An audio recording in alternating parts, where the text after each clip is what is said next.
5 ಬಾರಿ ವಿಜಯ್ ಹಜಾರೆ ಟ್ರೋಫಿ ಗೆಲ್ಲುವ ಮೂಲಕ ಕರ್ನಾಟಕ ತಂಡ ಗೆದ್ದು ಬೀಗಿದೆ.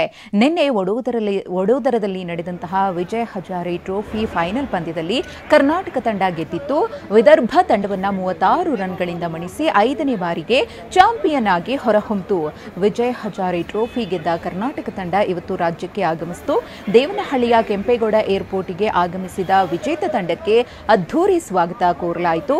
ಮಯಾಂಕ್ ಅಗರ್ವಾಲ್ ನೇತೃತ್ವದ ತಂಡದ ಆಟಗಾರರಿಗೆ ಹೂಮಾಲೆ ಹಾಕಿ ಸಿಹಿ ನೀಡಿ ಅದ್ಧೂರಿಯಾಗಿ ಸ್ವಾಗತಿಸಲಾಯಿತು.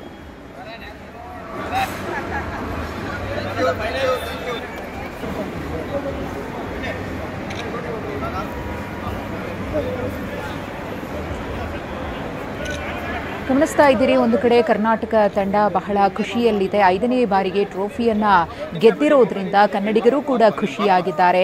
ಏರ್ಪೋರ್ಟ್ಗೆ ಬಂದಂತಹ ಕನ್ನಡಿಗರ ಟೀಮ್ ಅನ್ನ ಅದ್ಧೂರಿಯಾಗಿ ಖುಷಿಯಾಗಿ ಹೂಮಾಲೆಯನ್ನ ಹಾಕಿ ಸ್ವೀಟ್ ಅನ್ನು ತಿನ್ನಿಸಿ ಬರಮಾಡಿಕೊಳ್ಳಲಾಯಿತು. ಆ ಸಡಗರ ಸಂಭ್ರಮದ ದೃಶ್ಯಾವಳಿಗಳು.